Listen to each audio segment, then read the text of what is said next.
right. Well, good morning, good afternoon, wherever you are. Welcome to Tech for Senior. This, of course, is Hewie. Do you know what episode it is?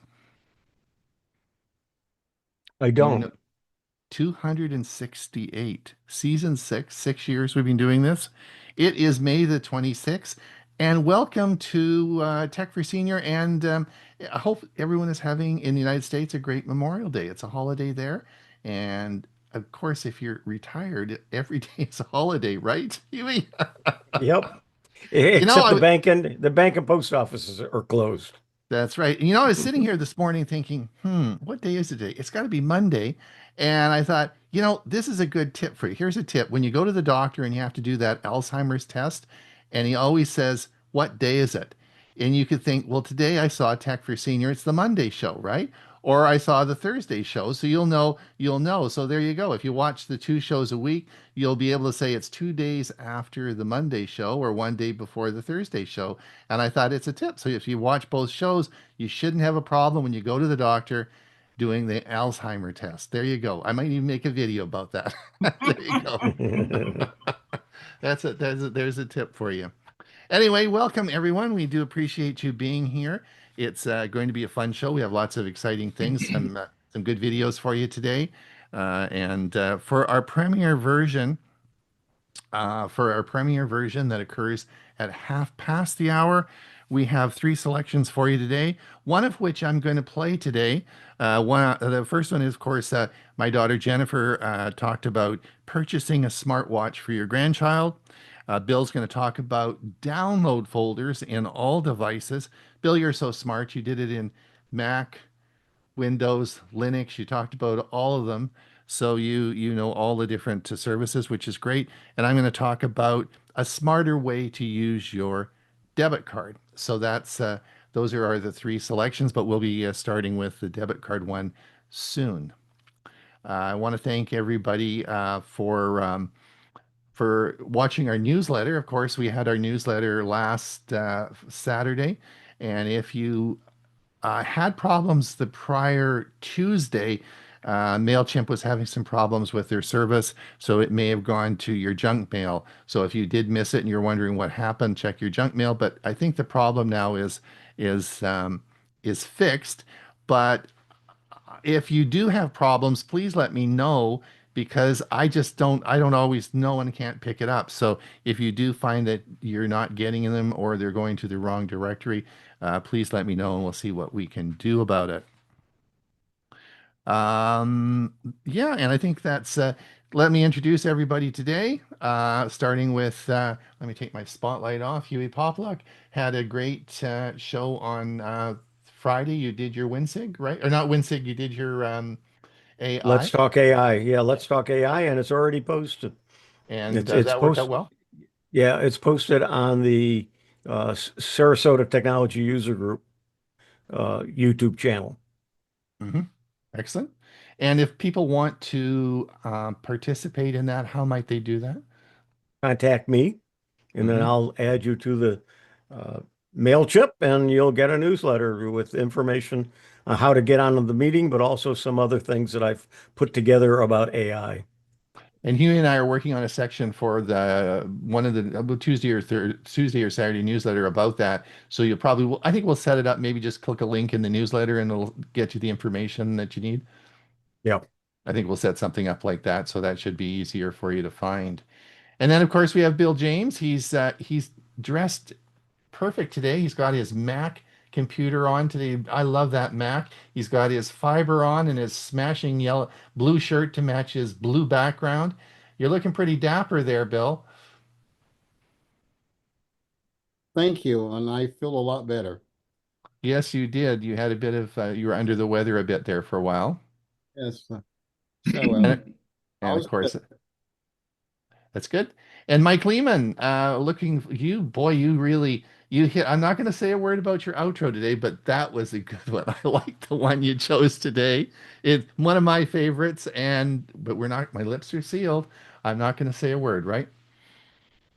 How are you doing, Well, Mike? How are you great, doing, Mike? great. It's nice here in the Maritimes today. Again, we finally got the sun back, and we're going to get back up into the 20s in the the temperature, which is in the 70s to low 80s. So maybe summer is coming back. There you go. And of course, we have what day is it and where you are, Mr. and Mrs. I'm traveling the world.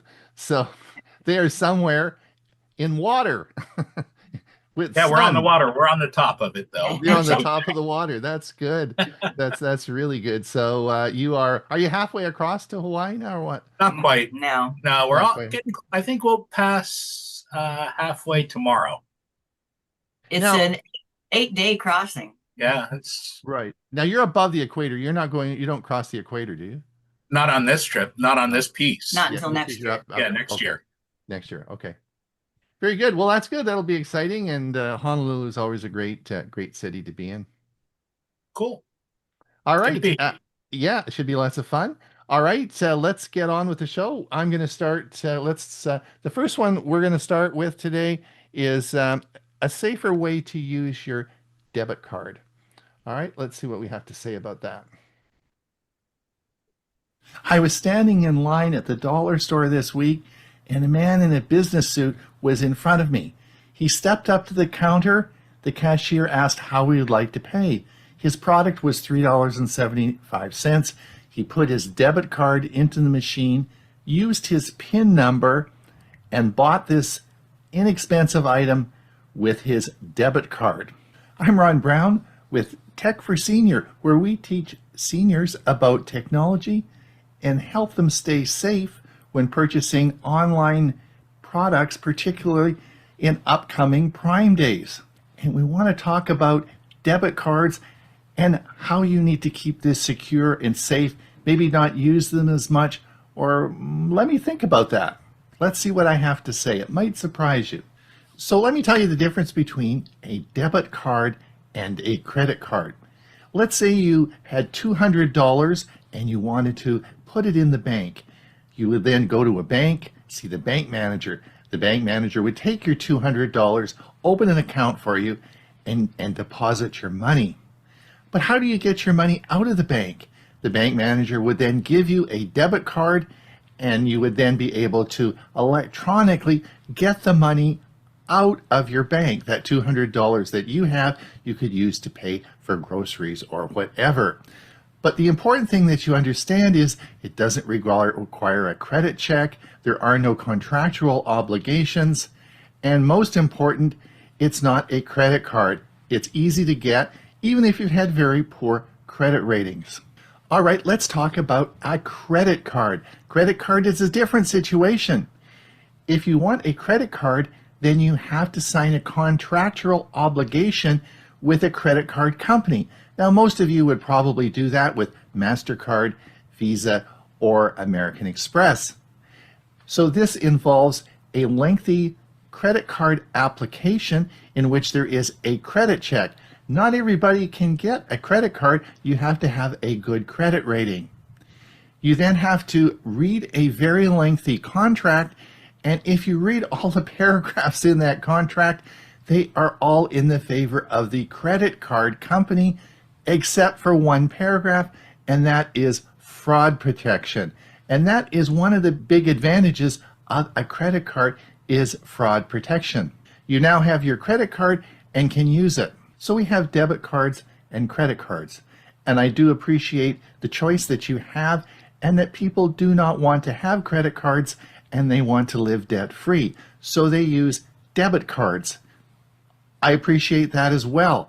But you have to remember that a debit card does not offer security. For example, if you lose your wallet on the bus and someone finds it, but the $200 in your wallet is gone, you can't go to your bank and say, hey, someone took $200 out of my wallet. It's the same thing as that man with the business suit. If there was a skimmer on that card reader that he paid $3.75 for and he put his PIN number in, they could drain his bank account very easily. So there is a big risk in using a debit card, particularly with electronic machines, online, etc. So how can you protect yourself with a debit card? And that's the topic I want to talk about today, because you can link your debit card into your Apple Pay or Google Pay, which is a very secure way of doing a transaction. It doesn't give any information about you to the vendor. It is an added level of security that will make your debit card a much safer device to use. All right, let's look at how this works. Let's take our traditional credit card. What you do is you put this into the reader and the transaction occurs. And as you put it into the reader, the credit card number and PIN number are recorded in the reader to make that transaction occur.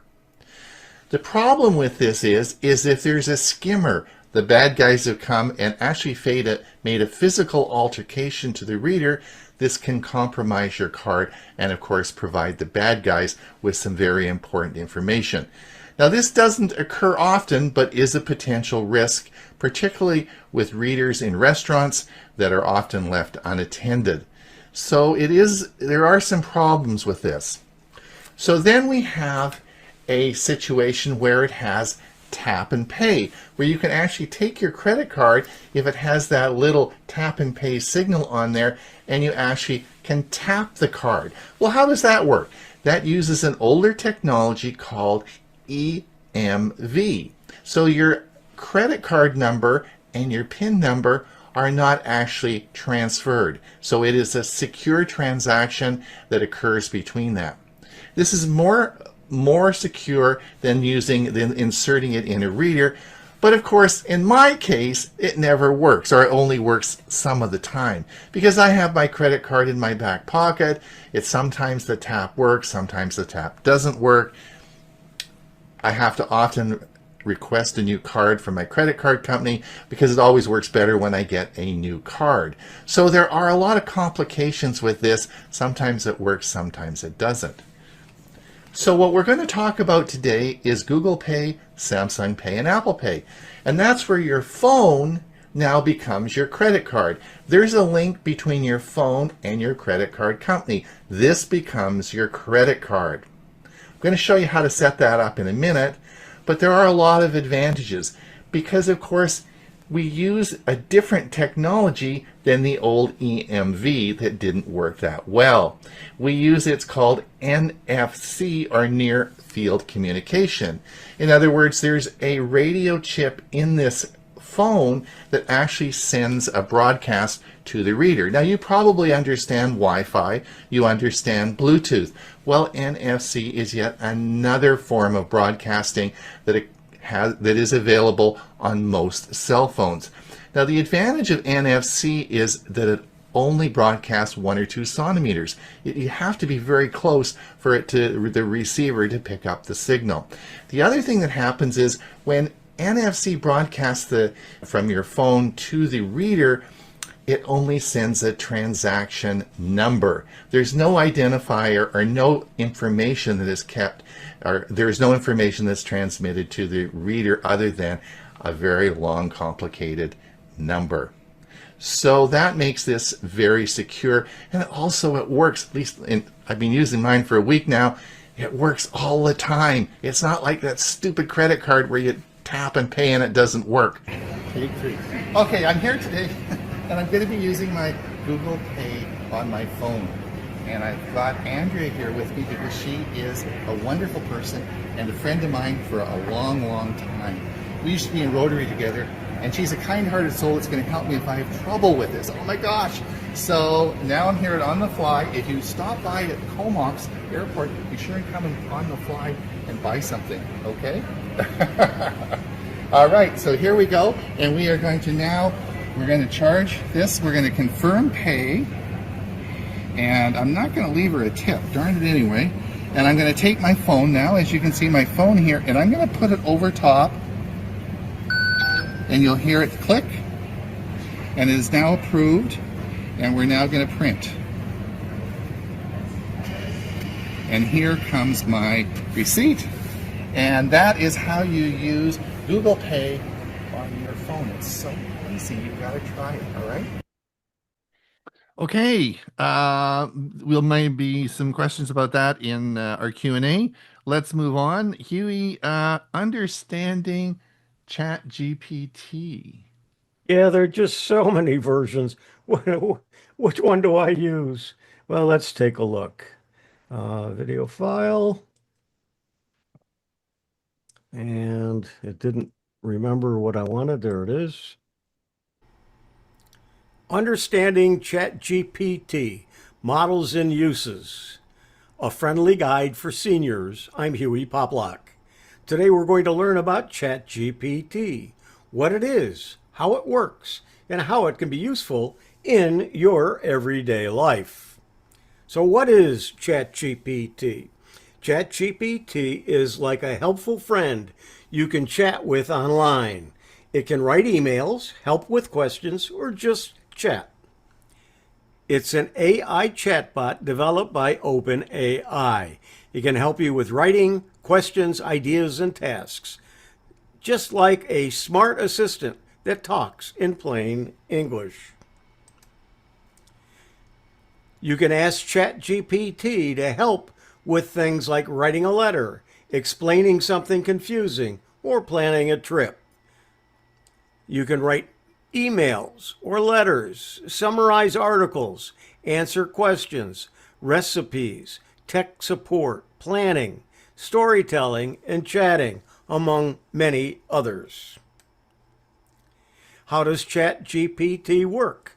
Well, ChatGPT, or GPT itself, stands for Generative Pre-trained Transformer.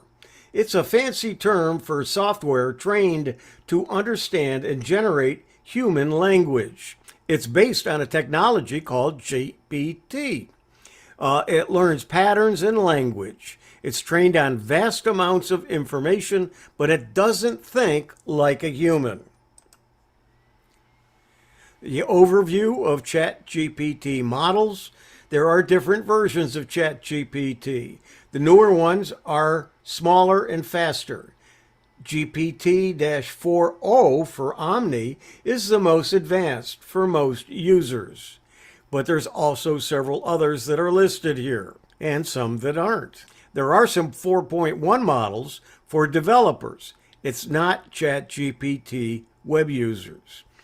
These newer models are designed for software developers who build apps using AI. They aren't available in the regular ChatGPT website.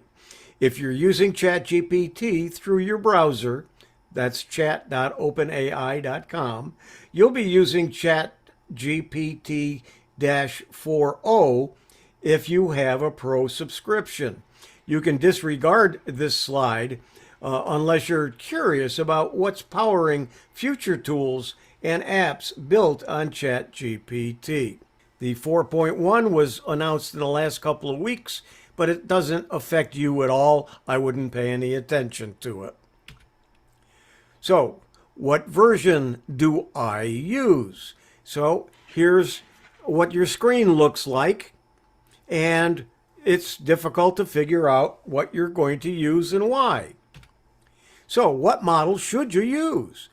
Well, if you're using the free version as of May 2025, you can use GPT-4o. So for everyday use, use that, GPT-4o or Omni.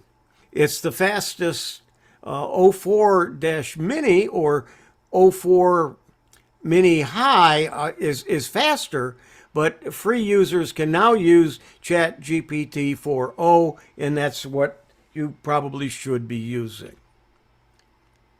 Here is the difference between free and paying the $20 a month for the plus. Most of what you would do, you can do with the free.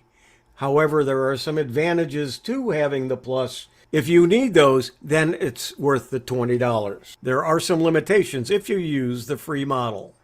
How to use ChatGPT? Well, just go to the website, sign in, and type your message like you would in an email or a text. It's that simple. You visit chat.openai.com, you log in or create an account, you type your question, and you read the AI response. Simple as that. Some tips for seniors. Don't be afraid to try it out. There's no wrong way to ask a question. The more you use it, the easier it gets. Talk to it like it's a friend. Write a birthday message. No need for perfect grammar. Use it to learn or solve problems. So spelling and grammar, if you're off a little bit, it doesn't care. It figures it out. Fun activities with ChatGPT. It's not just useful, it can be fun too. Try asking it to tell you a joke or write a silly poem or write a song. Travel ideas or fun facts. Make lists or schedules. Stay safe with ChatGPT. Never give out sensitive information like your social security number or passwords. Always verify any important facts that you get back in an answer. So, in other words, again, don't share personal information. Double check important answers. And use it for fun and for learning. This is a chart of all the current versions of ChatGPT. Some items to note. The release date for each one. The first version of ChatGPT was released in November of 2022. That's when all the AI became a very popular and mainstream item, just back in November of 2022.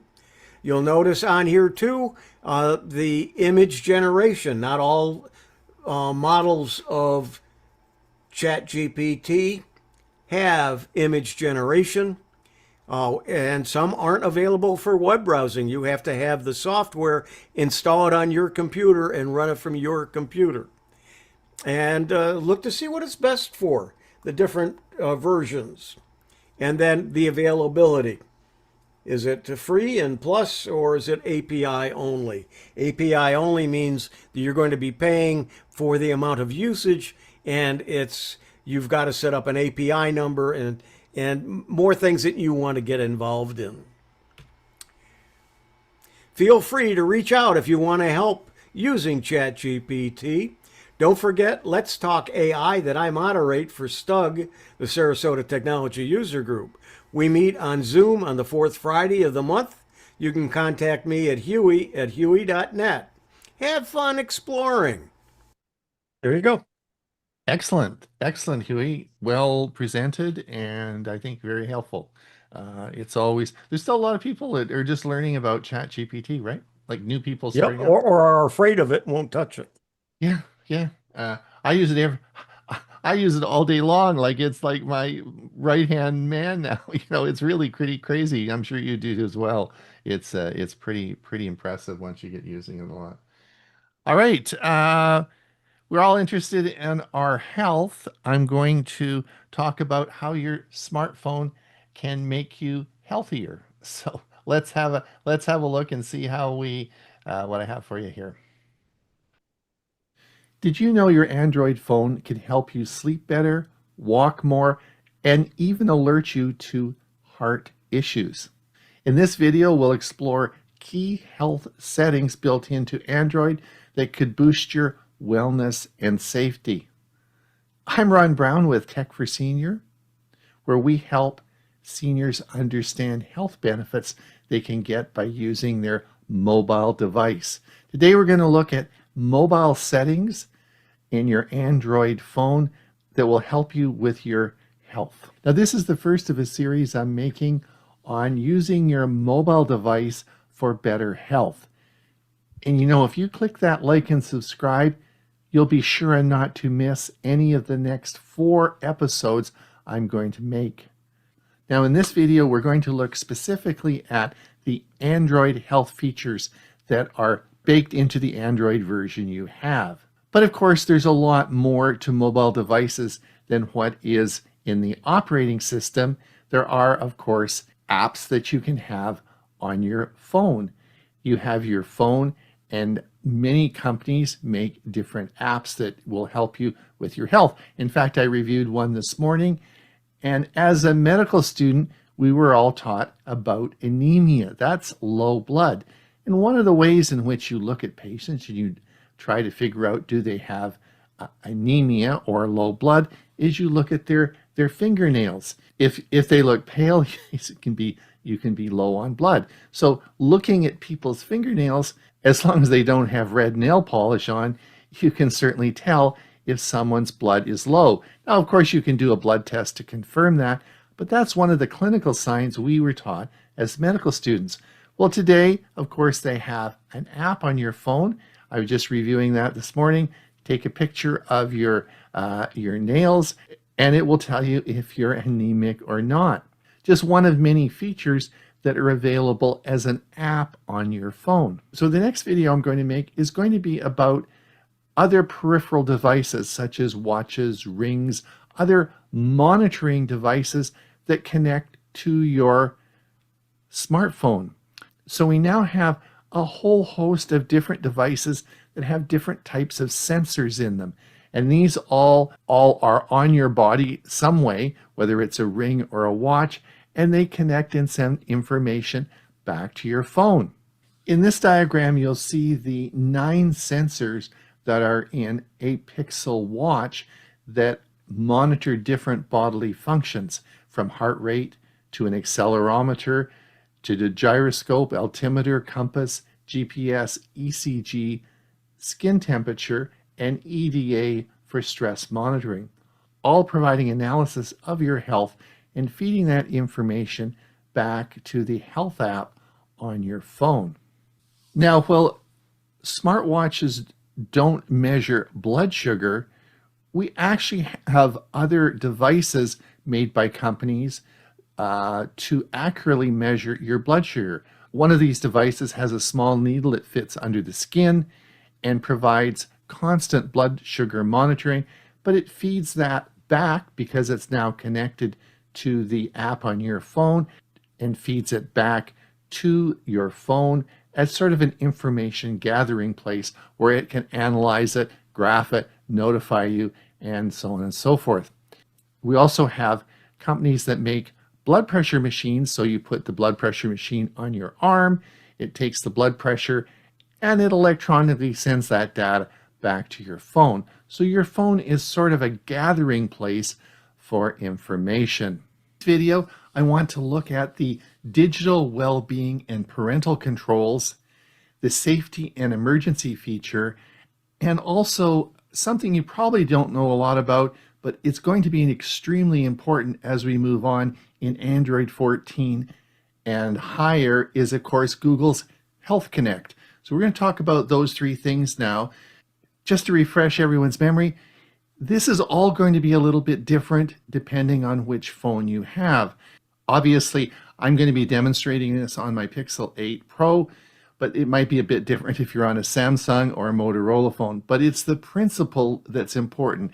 And the reason for making this video is that you go and you look at these settings because you may get some benefit from them. There are a lot of these settings that you never have seen and never looked at. So let's have a look at some of these settings today. I think you'll find this interesting. All right, let's have a look at our digital well-being setting. We'll come down here and we're going to come to settings.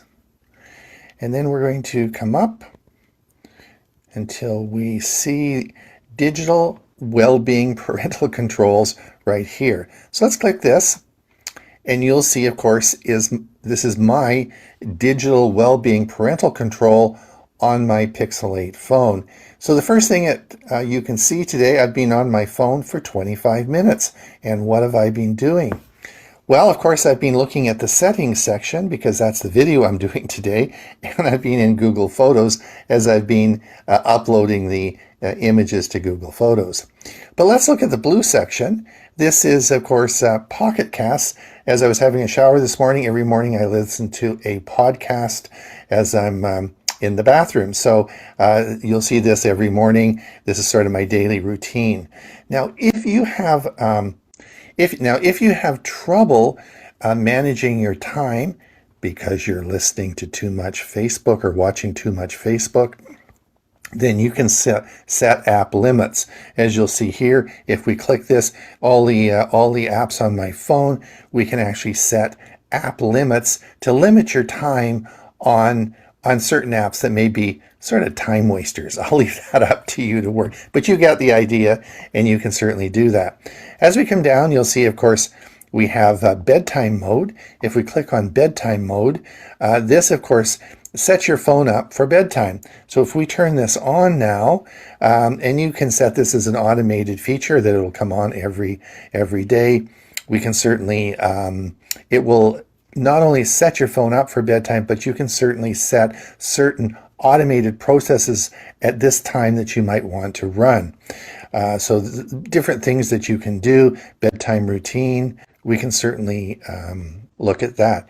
Now, if we come down, you'll see in part of our routine, bedtime activity, but we come over here, cough and snore information.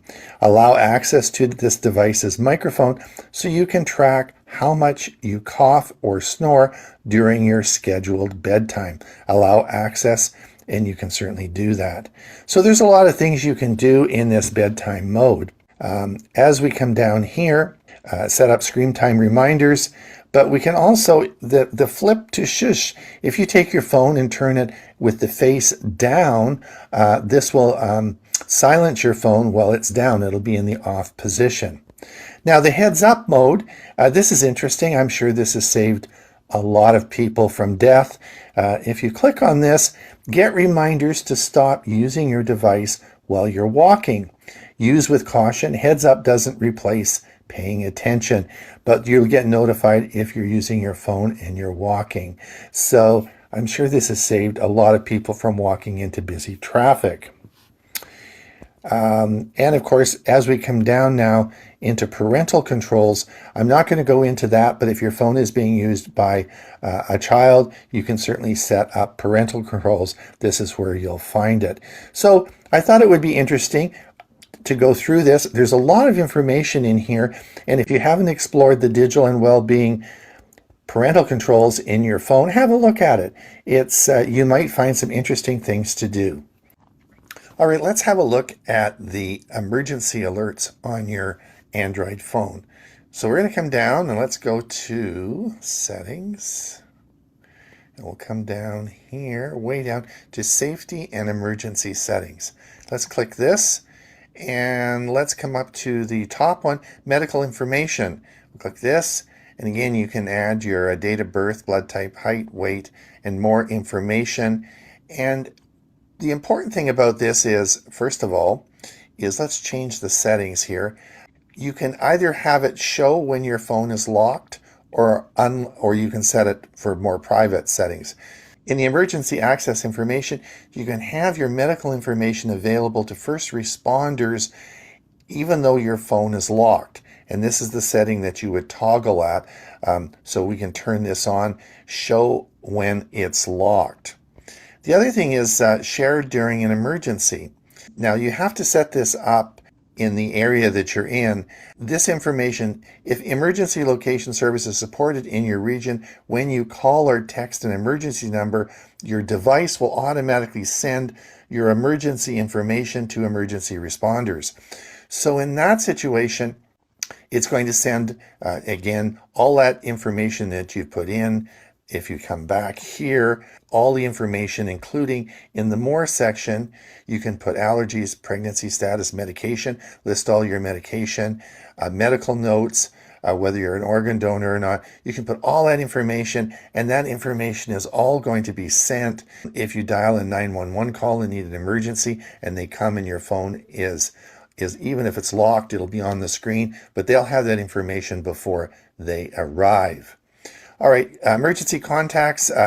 These are my emergency contacts. As the emergency calls go through, they will be notified as well. Emergency SOS. You can get fast emergency SOS. Press the power button quickly 5 times or more in. Just stopped it for a moment. I'm sorry you're not seeing the other part of the screen here. That obviously is a problem. I don't know why on this particular copy I'm using it isn't displaying, but I'm sorry about that. We can't change it now, but it should come back in a second. An emergency, it will dial 911 for you. Car crash detection. When this is on, of course, pixel vibrate sound alarm. So car crash detection is on, And you can indeed, if you are in a car crash, your phone will detect that and it will automatically send information to 911. Sorry, emergency sharing will also share your location with your emergency contacts. You can go through this and set this up. I think this is a really excellent area. There's a lot to do in this area. You can certainly work on that. Emergency location services. If the supplemental emergency location service is supported in your region, when you call or text an emergency number, your device may automatically send its location and other critical information to emergency responders. Earthquake alerts. Unknown tracker alert is on. You may not know this, but there are people out there that may have put some trackers on you or in your luggage or in your purse, and this will alert you if anybody has put an unknown tracker on your body. So you can scan that. If we will scan that now, you'll see I'm scanning it, and it's checking for any unknown trackers that might be on my physical person, and again, no trackers detected, which is good news. But that's something that you can use, and I would encourage you, if you are traveling around, that you occasionally do that. Silence notifications while driving, I have that turned on.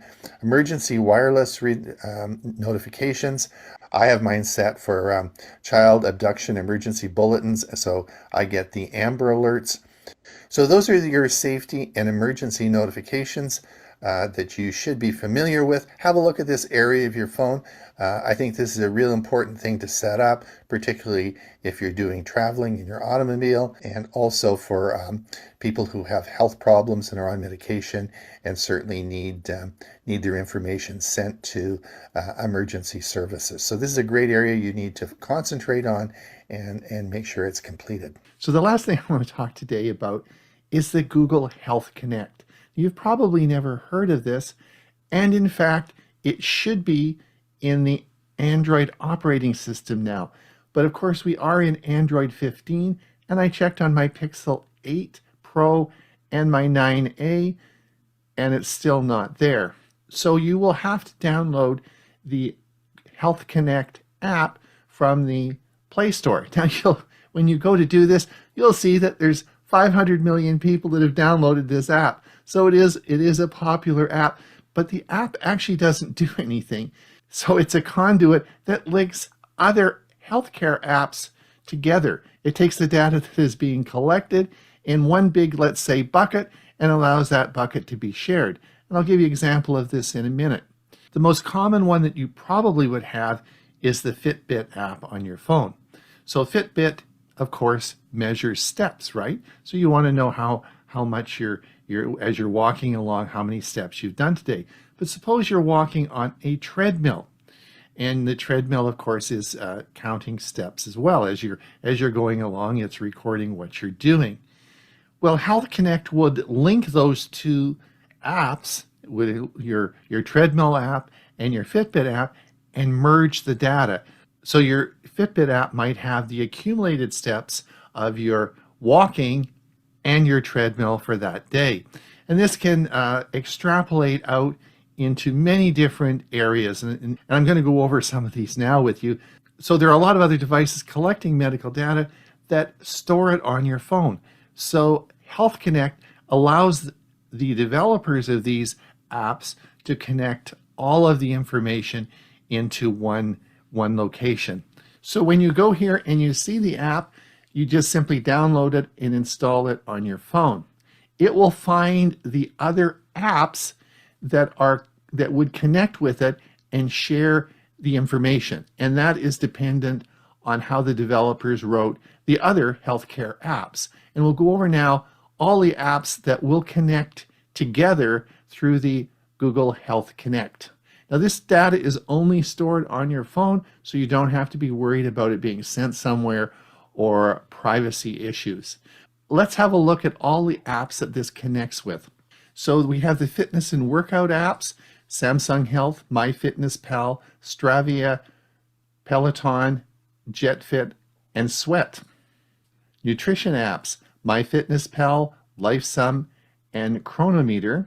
Sleep and wellness apps, Sleep as Android, Aura, Hoop, and Mediopia, Calm, and Headspace. For women's health, Clue and Flow, Drip, and Simple.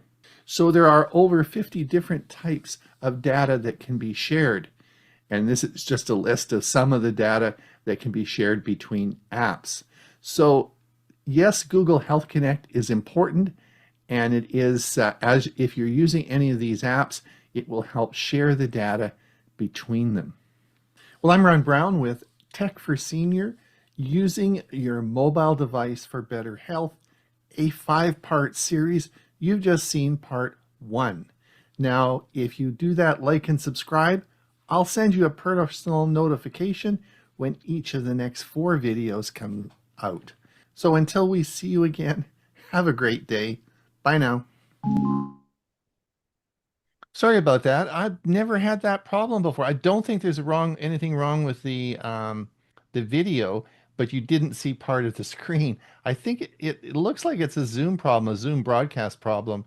I'll correct that today on the video. The video's been up for a couple of days now, and I haven't had anybody complaining about it, but I'll go back and look at the original one, and I'll correct it this afternoon. So when we publish the video, it should have the correct one, so you can watch it again. Sorry about that. Hewie, you're next. Good. I like to be next.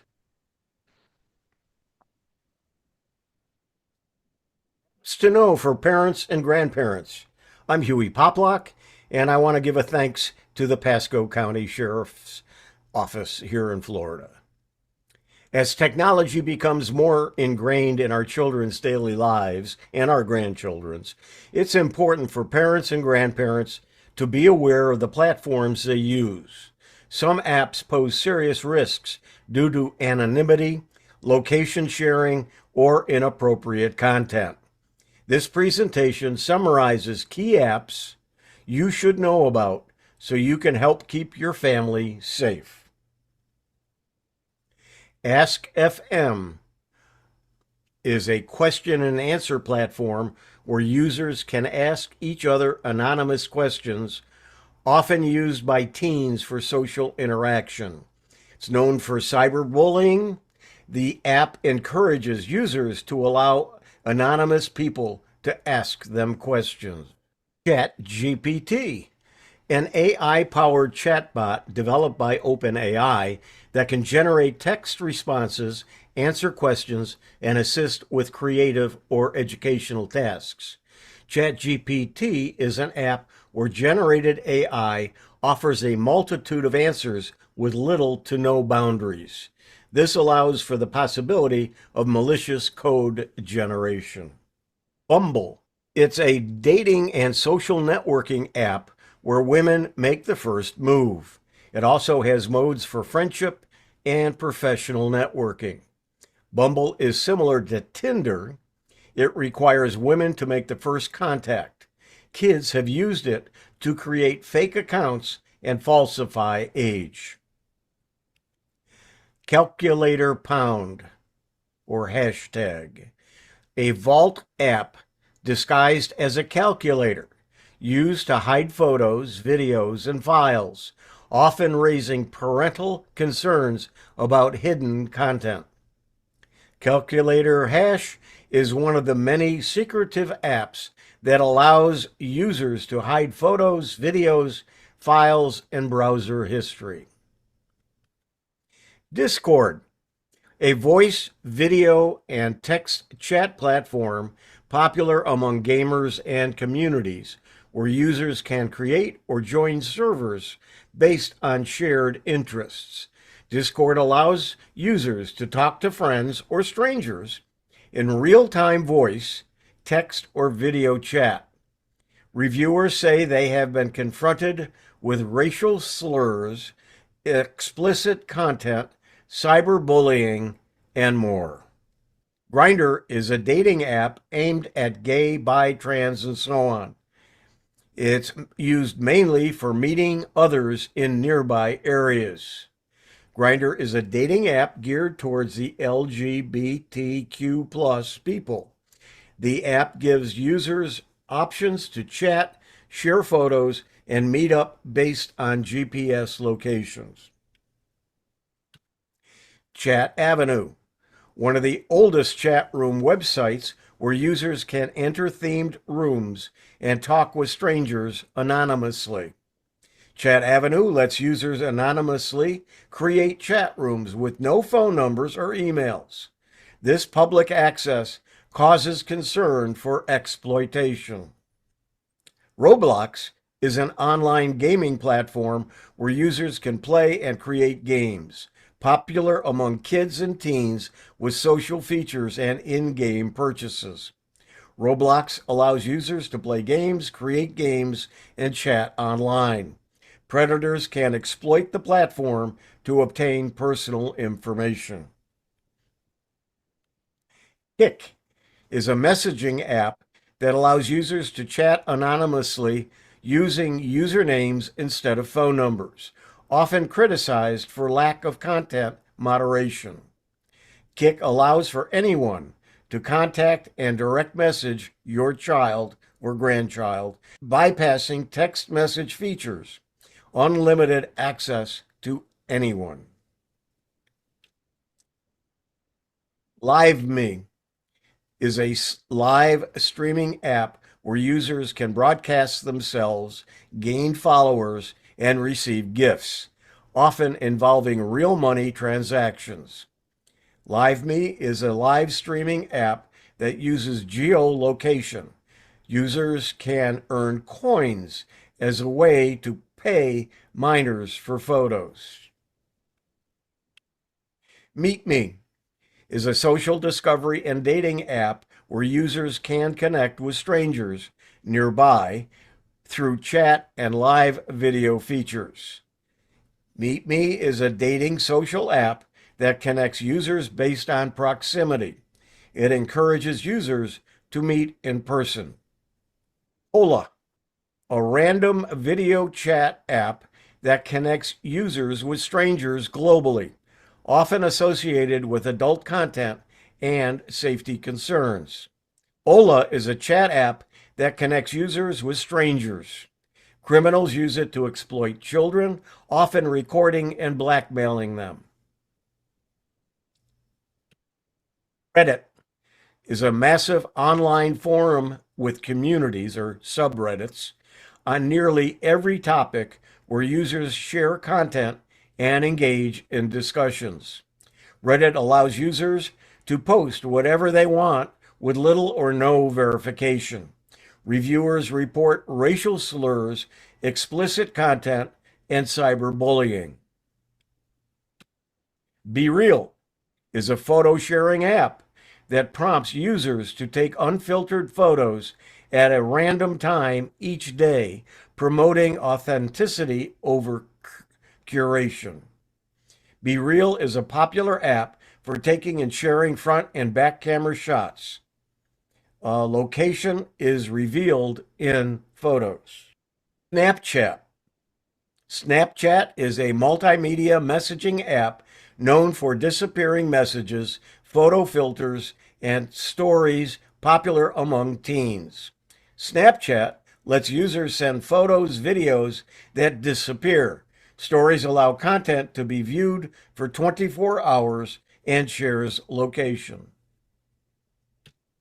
TikTok is a video sharing platform for short-form videos featuring music, dance, comedy, and trends, especially popular with younger audiences. TikTok is used for short video sharing with limited privacy controls. Users are vulnerable to cyberbullying and explicit content. WhatsApp is a messaging app that allows text, voice, and video communication using phone numbers, widely used globally for personal and group chats. WhatsApp lets users send texts, photos, and video calls. It uses internet connection and can be used on smartphones and computers. Whisper is an anonymous social media platform where users post confessions or thoughts overlaid on images, often involving sensitive or personal topics. Whisper is an anonymous app for sharing secrets with strangers. It also reveals a user's location. Some key takeaways for families: stay informed. Technology changes quickly. Know which apps your children and grandchildren use. Anonymity and privacy risks. Many apps follow anonymous communication, location sharing, or hidden content that can be dangerous. Open conversations. Create a safe space for children to talk about their online experiences without fear of punishment. Parental tools. Use parental controls, monitoring tools, and keep devices in shared spaces. Keeping your family safe online. Do your homework. Research unfamiliar apps and check reviews, ratings, and safety tips. Set boundaries, establish screen time limits, and appropriate online behaviors. Lead by example. Model responsible digital habits yourself. And stay engaged. Ask questions, join in on digital activities, and keep communication open. This is the chart that I got this information from the Pasco, Florida Sheriff's Office. Apps to know for parents and grandparents. I'm Hewie Poplock. Again, thanks to the Pasco County, Florida Sheriff's Office. Down of all those apps that you got to kind of monitor your grandkids when they're visiting you to see what they're doing, and be watchful and mindful of what's going on. And if you're a parent, in other words, talk to your kids about this, for they're probably parents of youngins, and have them know a little bit more about what their kids might be doing. Whisper. I wonder, maybe we should talk about secrets, eh, Huey? We'll get to whisper and whisper back and forth. That's interesting. I never heard of that one. But I guess they're used, there's so many apps out there, we just don't know what they do, right? Yeah, I've and heard I that thought that was a good signal. chart.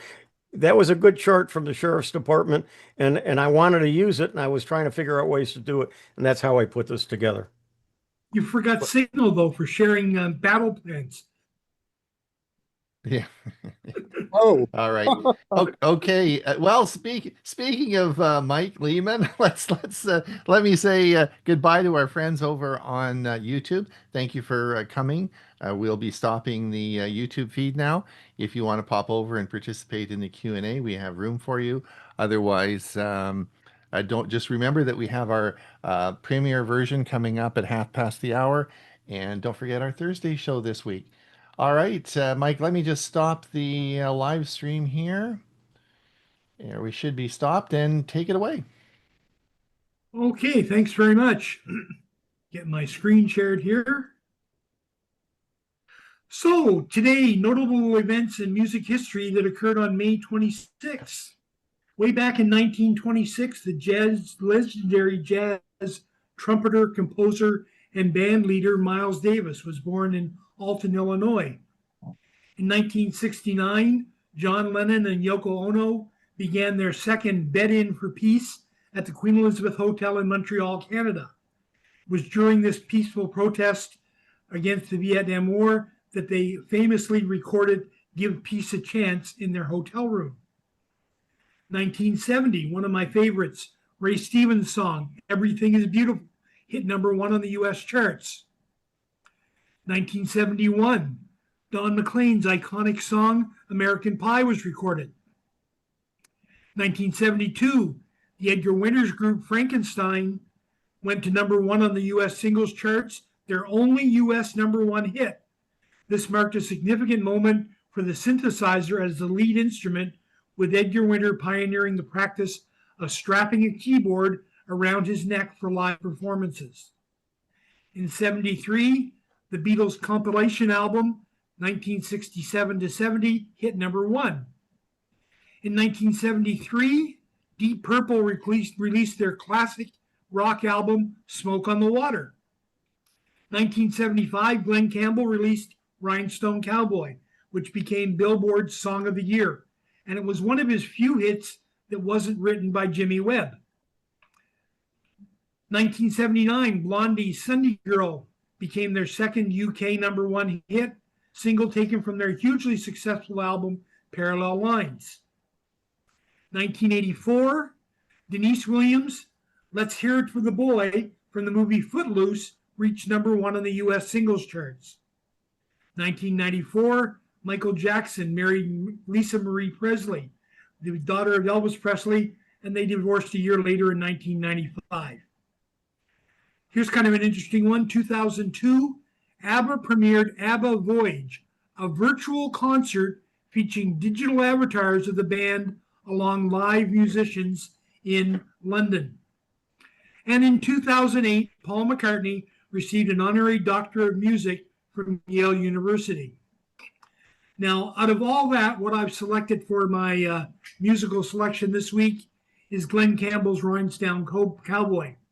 And before I get Ron to play this, I'll mention that I saw Glen Campbell appear live here in Moncton at the local casino about probably 10 or 12 years ago.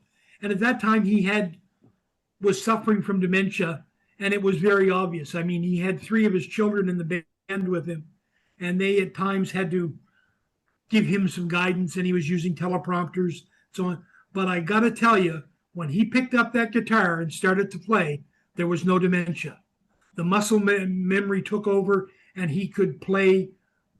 He's one of the top guitar players, and he was one of the top session players in U.S. history. I mean, others that would rival him would be Chet Atkins and Roy Clark are 2 that come to mind. But I've like I say, I've selected Rhinestone Cowboy, and I'll put the link here in the chat, and I'll let Ron take that away and play it for me, and I'll stop my share. Well, Mike, I think you got a hit there. Now that's a good one. And if you really want to hear some classic Glen Campbell guitar picking, look on YouTube for the William Tell Overture. I mean, it's amazing that someone can play guitar and play that tune, and you think it's a whole orchestration. And so that's it for this week. Although tonight I'm doing the hits of 1967 with my group here at the home, and for some of the Canadians out there, may remember 1967 was, of course, Canada's centennial year. And do you remember a guy by the name of Bobby Jimby? He recorded a song called Canada, which was sort of a ode to centennial year. And I've had that in my mind all day now. I can't get it out. But again, just some of the things that come back. So another bunch of great memories for another week. Thanks, everyone. Thank you. And we look forward to many more music selections from you. Thank you so much again. All right. Well, I guess we're top of the hour. Wow. Huey, where did the time go? Another episode completed. We want to thank everyone for coming today. We'll be moving into the Q&A now but just to remind everybody that, of course, we do have at 1/2 we have our premiere edition as well, and I'll be replaying the smartwatch video. Purchasing a smartwatch for your grandchild. My daughter Jennifer Brown did that one. Bill's going to talk about changing your downloads folder and all these different in the different operating systems. And I'm going to replay the smarter way to use your debit card that I played today. So.